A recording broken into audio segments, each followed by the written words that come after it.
Good morning, dear students. My name is Annette van Heerden. I'm your tutor for Religious, Moral and Life Skills Education, Year 1, Semester 1. This contact session is based on the examination for August 2019. And this is done because 50% of the students failed in the April exam. Welcome to this very important module. In this unit, you will study the concept, religion, and relate it to moral values. You will understand why RME is included in the junior primary phase, as well as the syllabus aims for the phase. You will note how RME is related to other subjects in cross-curricular issues. In this presentation, I was asked to present an extra presentation to help you with the examination of August 2019. I will give some important hints on the answering of the questions, and then I will narrow down and summarize some important parts of your study guide. I will also tell you how and when you can obtain help from me. The answering of your questions. Very important. Remember that each question should be answered by providing facts from your study guide. That means that you should study your work. I cannot give marks if there are no facts. All the facts that receive marks are in your study guide. Please, students, the reason for the most failing is students not knowing their study guide. You cannot obtain a diploma without studying. This comes not for free. You should study. The second one is look at the amount of marks allocated to each question to see how many facts you write down. Some students write like 2 lines for a question that counts 15 marks. Then there are not enough facts. You should see if your question counts 10 marks. Make sure that you write at least 10 facts down. You can number them or you can dot them, not to get confused about how many you wrote. At least 10 for a 10-mark question. Rather, write down 15 for a 10-mark question. The other problem is that students for a 4-mark question give me 2 folios of writing. When this happens, I just mark the amount that I think wherein the first 4 facts should be. The rest I draw a line to. You cannot write a lot of nonsense and ask me to choose the facts from that. That is not how it is done. The students should also look at the verb that leads the question. The verb will be printed in bold. This is to see what needs to be done in the question. For example, if I say list something, you should only write the facts in a list of facts in a paragraph underneath each other. You can number them 1, 2, 3, 4, 5, 6.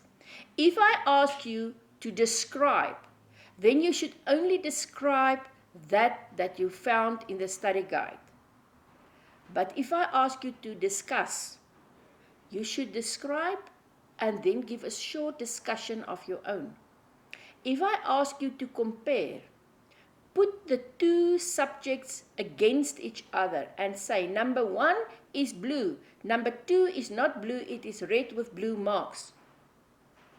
Do a comparison. If I ask you to evaluate, you should evaluate the relativity of the facts that you wrote down at the end of the description. That is very important. Look at the list in the front part of your study guide and study that for you to know. This is not only for RME. This is for all subjects. Now I'm going to the study guide, and the section that I find that students struggle most with is when I ask you to compile a lesson. That is in Unit 5 and Unit 6. I cannot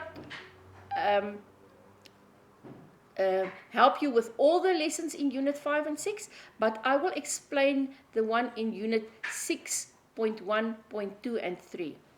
For instance, in RME, under the topic belonging, plan a lesson with, and listen closely, with the activities that your learners will participate in, including the materials or resources that you will use in each activity. You do this in a table form. Then you should also plan the flow of the lesson. When doing this in table form, you will have two columns. The first one for activities and the next one for materials. The specific activity that you place in the first column should have its specific materials placed next to each in the adjacent column. That is the materials or the resources. It is best to number your activities 1, 2, 3, 4, and then number the materials or the resources 1, 2, 3, 4, making that the resources under number 1 is the resources for activity 1. The resources under number 2 is the resources for activity 2. Students, I thought this is the best question for you guys to allocate lots of marks. But somehow you didn't understand it. Keep in mind, these activities are for the learners. They are not like read a story, because when you read a story, learners do not participate in your reading. It should be activities where the learner acts something. So you should then add what the learners will do while you are reading. Also, when I ask you to give me 4 stories from the Bible, you cannot just say, role play Genesis 2, verse 1 to 10. No, my dear. You should tell the story. Role play the story of Moses while in the basket in the Nile River. Or Moses while the princess was finding him in the river, something like that. You should write down the story. And then, when I ask you to plan the flow of your lesson, it means you should decide what comes first and what follows. Usually, when you present a lesson, you start with singing songs from your hymn books. Then you can say activity 1 is singing songs from the hymn book, and in the adjacent column for the materials, or you say use the hymn book, or say prayers, use the prayers that is on the blackboard or on the wall, something like that. I'm going to give you a table where you can see how this is done. In the table, activity 2 and 3 will be 2 activities, but will only be seen as one Bible story. This is the table. 2 columns. In the first column, activities, and the second one, materials. Now see, activity 1 is the learners sing religious songs and say prayers. And then the materials. Use the songs and the prayers from the teacher's manual. This correlates with the singing of the song. Okay, look at activity 2. The teacher can read quietly the story of Moses while the learners, listen now, while the learners relax as a feeling of meditation. What is the learners doing? They are relaxing, maybe on the carpet or something like that. The teacher will show the picture as she reads. Then the activities for this one, there will be of the materials, there will be a carpet for the relaxation and the children's Bible with pictures. That's enough materials for the activity. Go on to activity 3. Role play the story on Moses in the basket on the river. Now please see, activity 2 handles on Moses. Activity 3 also handles on Moses. So this only counts for one story. one Bible story. When I ask you to give me 4, then 4 stories, this will only count one of the 4. Then the materials on this one, role play, a blue plastic for the river, a basket with a doll for Moses that's in the river, a costume for Miriam, because Miriam was the sister who looked after Moses in the river, and a costume for the princess who should be finding Moses in the river. So on. I'm not going to do all the activities here. You will see it later on. You should then also look at the amount of marks allocated to this question. If the amount is 20 and it is a 2-column table, then it means each column will count 10 marks. It means that you should at least name 10 activities. When I ask the question, at least 4 activities should be stories from the Bible, see to it that at least 4 of the 10 activities is based on different stories from the Bible. It can be more than 4, but definitely not less. So the other 6 activities are activities like singing and praying, activities like role play the story from the Bible that you just gave, or make a collage from the story that you just do, because then it's still the same story, or draw a picture on the story or color a picture. And when I ask you to make a collage, then at the materials part, you put down what materials you use for the collage. When you say, no, I'm not going to make a collage, I'm going to let them color a picture. What is the materials? A picture, crayons, or a picture, paint. Not that difficult, ne? You just should understand what is asked. Now I'm going to tell you what in the rest of the study guide is very important for this examination.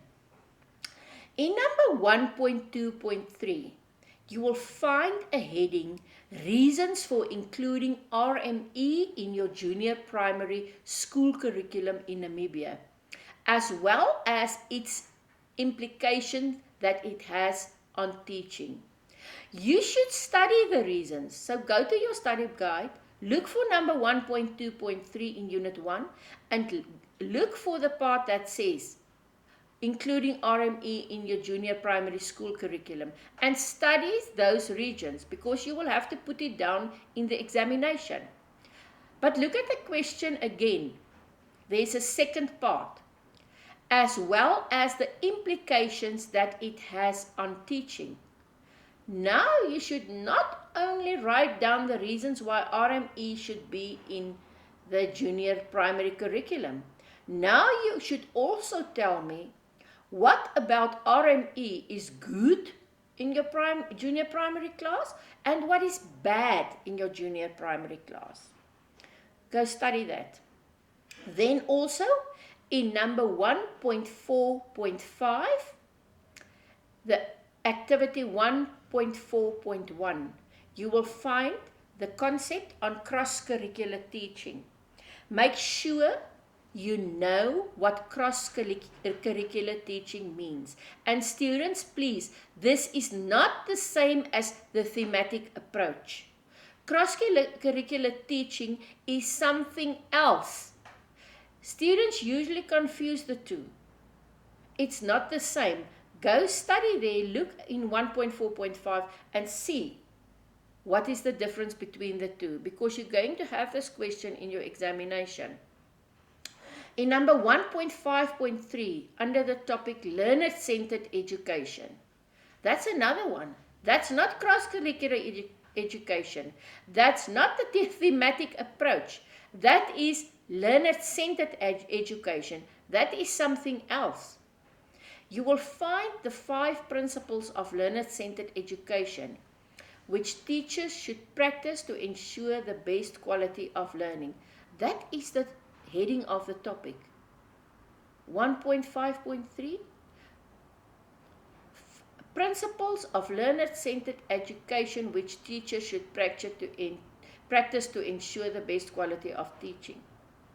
Make sure that you can name each of these principles and that you can describe it. There's only 5 of them.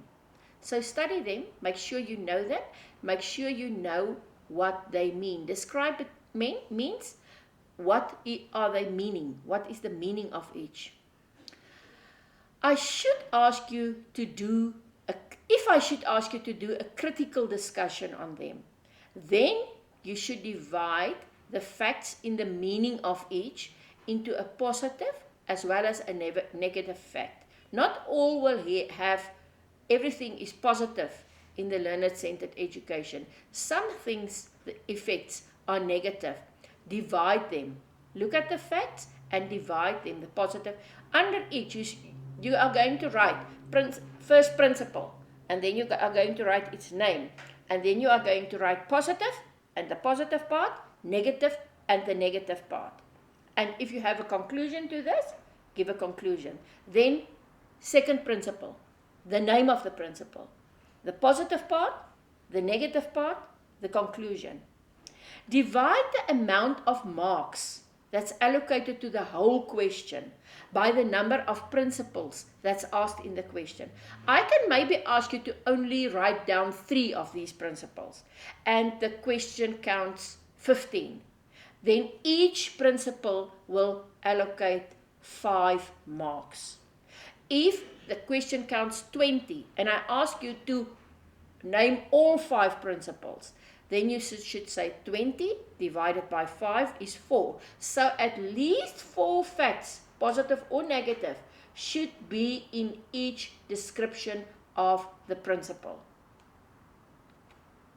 In number 1.5.3.4, you will find the thematic approach.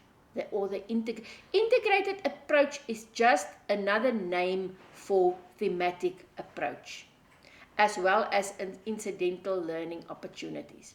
Now, this is the other one. First, we asked about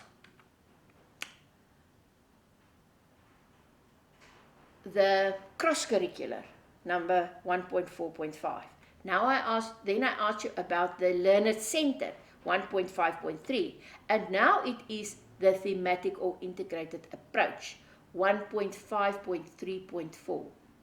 This is all teaching strategies that should be used in Namibia.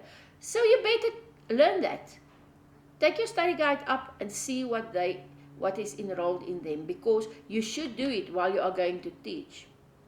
You should be able to describe or discuss each of them, the thematic approach together with integrated approach, together with incidental learning approach, because the thematic approach is where you have a theme like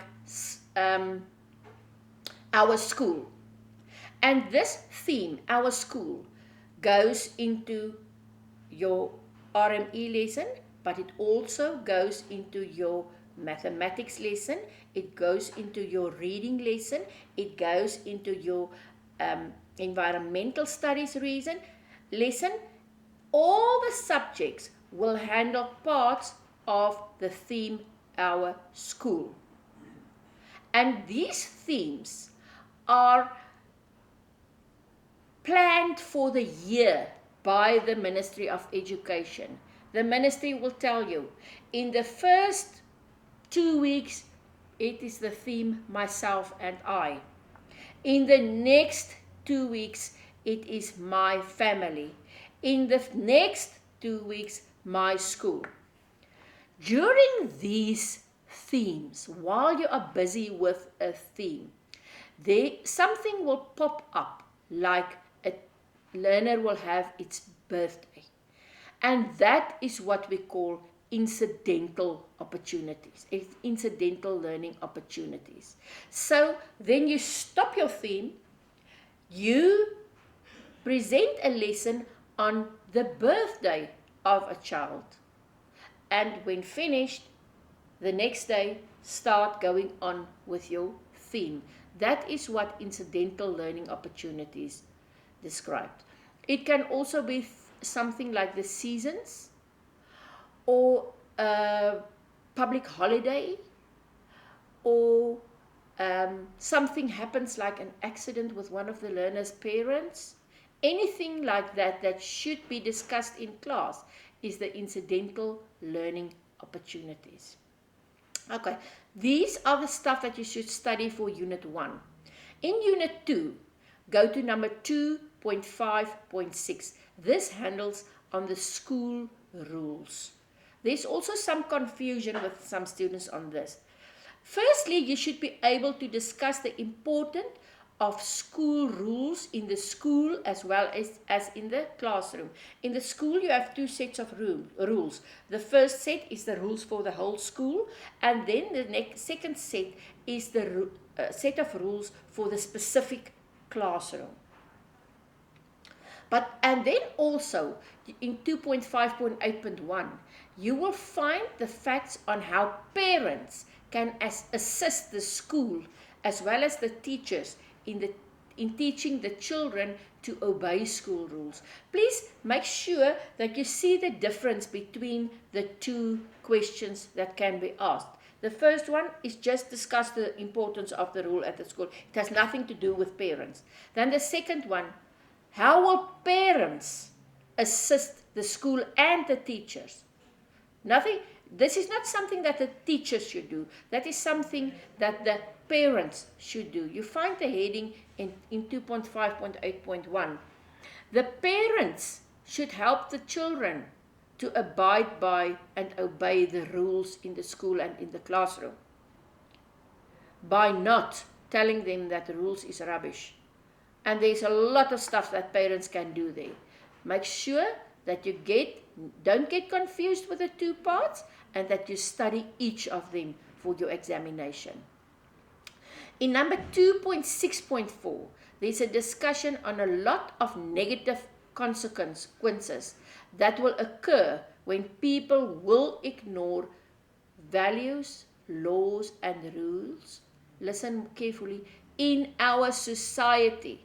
This does not handle on the school. Please read the question clearly. Read your questions 2 or 3 times, because you cannot here tell me about what is happening in the school. This handles on your society. You should be able to have this discussion, discuss the negative consequences. You should be able to analyze these consequences. So find the actions that the verb analyze require in the front part of your study guide. There you will be taught how to analyze if you don't know how to analyze yet. But first see, does the question that I ask you discuss the negative consequences, or does the question say analyze the negative consequences? Then you will see which you have to do with this. This is for Unit 2. In Unit 3, number 3.1.4.2, you will find also a number of, now this is negative feelings, not the negative consequences that we talked about in 2.6.4. This is negative feelings that is in yourself. They are listed there. And then they are described. What does this feeling go on about? How does this feeling feel? But there's also a part that says, how can this negative feeling have a positive outcome in life? Now, I can ask this question in 2 ways. I can either ask, just define these feelings. And then you should only describe, why is this a negative feeling? Sadness. Why is it a negative feeling to have sadness? And you will find that description in your study guide. You don't have to guess what it is. It is there, just study it. Or, secondly, I can ask you, define them, and then explain how the following negative feelings can have a positive outcome in life. Then you should define first, but add to it the explanation on how this can positively influence your life. Say, for instance, sadness. It's a negative feeling because it makes you feel down and it makes you feel heartbroken and you don't want to go out of your house. But it can also have a positive influence by you looking at what is making you sad and taking that out of your life, discard it, try to be happy, and then go on with your life. So this question can have the two types of question. I'm not going to tell you which one will be in the examination or in the next assignment. I'm just telling you it can have two sides to the question. You should also look at the amount of marks allocated to this question. Then you divide it by the total of the feelings that I ask. I may ask you only to use 3 feelings, or I may give you only 2 feelings and then ask you to answer the 2 feelings, or I can tell you to name and describe all 5 feelings. That doesn't matter. If the question amounts are allocated like 20, when I ask you to do only 2, each one should have 10 facts. And if I ask you to do 4, each one should have 5 facts. A little bit of maths in your answering of question papers. So just to be safe, add another 1 or 2 extra facts for each. Dear students, don't add 15 extra facts, because I'm only going to mark like the first 5 that's asked and maybe 1 or 2 extra lines, and then I stop. The rest I won't mark. Don't add too many extra facts. See to it that the defined part of each feeling get less facts than the explained part when I ask the second type of question. Another part, in number 3.2, you will find the different leadership styles that is identified by Daniel Goleman. You should be able to describe or discuss or analyze each of these leadership styles. Please read the question carefully. The verbs discuss, describe, or analyze will be printed in bold on your paper for you to see what you should do. So before you go into exam room, make sure you know the verbs.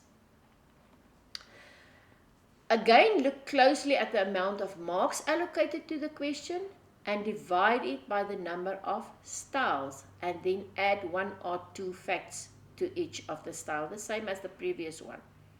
I cannot emphasize on how important it is for you guys to look at the amount of marks allocated to the question. Just number your facts so that you don't write too little facts. In Unit 4, the part in 4.1.4 handles on the basic principles to keep in mind when choosing a healthy diet.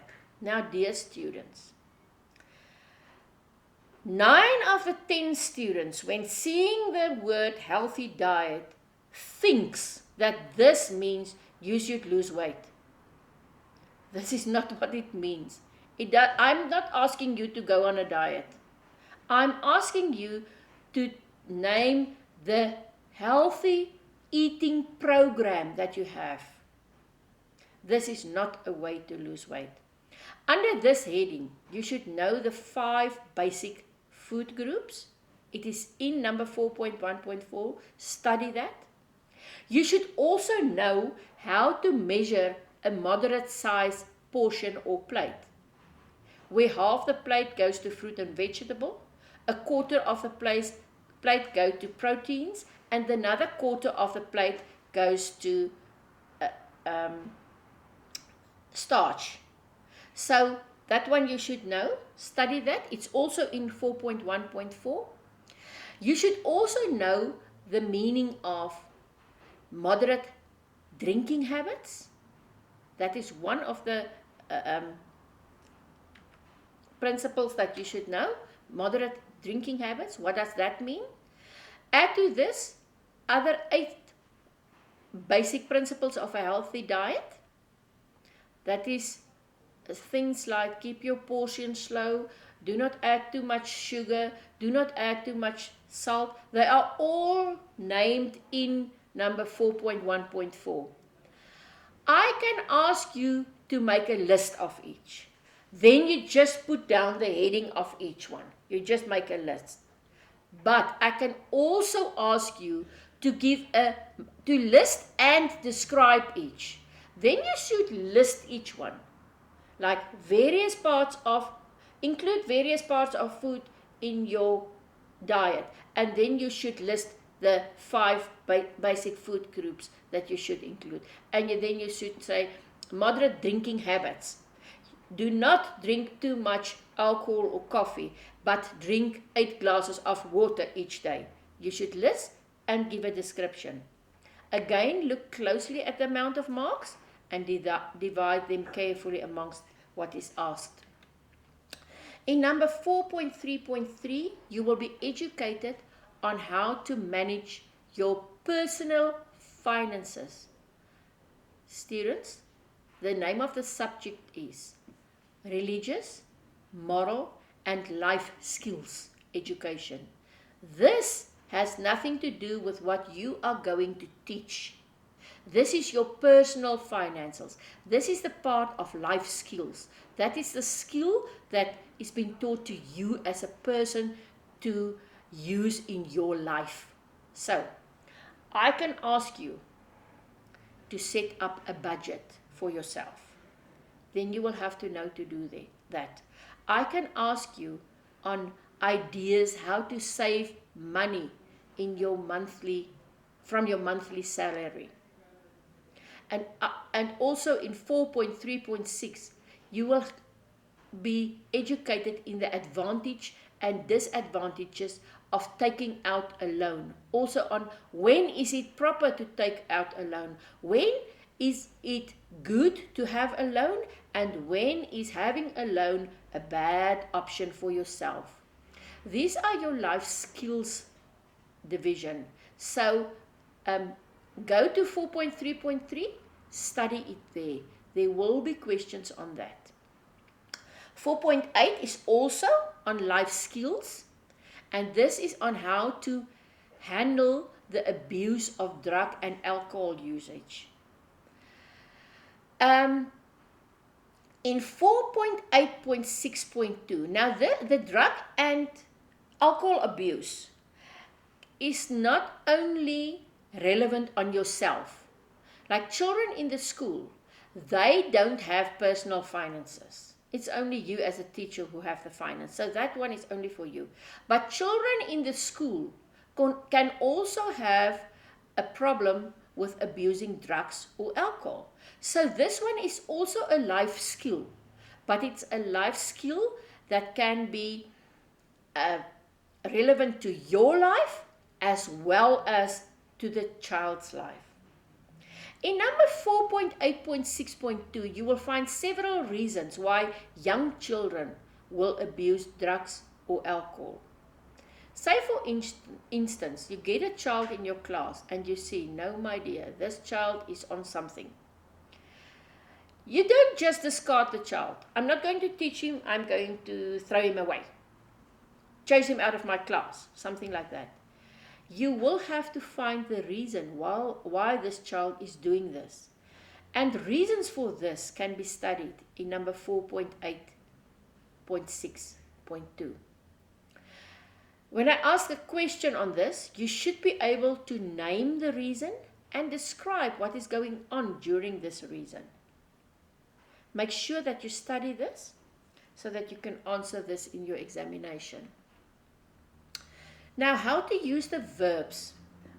Before I go to that, I will just say, these are the parts in your study guide that I found that you guys struggles with. It's the questions that you don't understand when I ask the questions, and you make this, like 10 students make the similar mistakes on each of these questions. There will also be other small questions, but those are the questions that I found students don't have a problem answering them. So that's why I'm not handling them. I just gave you these questions, study them, and look to my directions on each of those questions. Now I'm going to tell you how to use the verbs in your answer. The verbs that I most commonly used. In level 1, I most commonly use the verbs list or name. Also, and with list of name, you only name the content. You only say number 1, this, number 2, this, number 3, this, number 4, this. It can only be a word or a short sentence. Then define. There should be a description. Define, describe, and outline, explain, or summarize. By each of these, or identify, just give a short description or explanation. And the description and the explanation is in your study guide. But then, some questions will be level 2 questions. They will have the verbs like discuss, analyze, comment, examine, design, create, investigate, and demonstrate.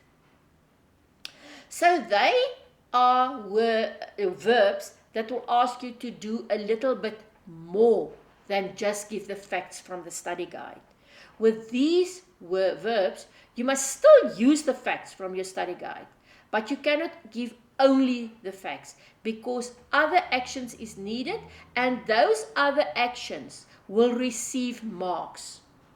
For example, when I ask you to discuss something, discuss the 4 whatever, and you only describe each of them and don't give a short discussion on it, a discussion or a meaning, then you will only receive 2 of the 4 marks. And then you will wonder why I gave 4 facts in the definition. Why did I only receive 2? But I didn't ask you to define. I asked you to discuss.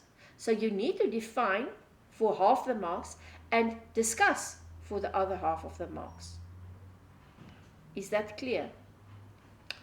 When I ask you to discuss, you should give the clear description and then give a small argument on the features. When I ask you to examine, you should identify the detailed features of something. You should give the facts and then discuss them according to a given direction.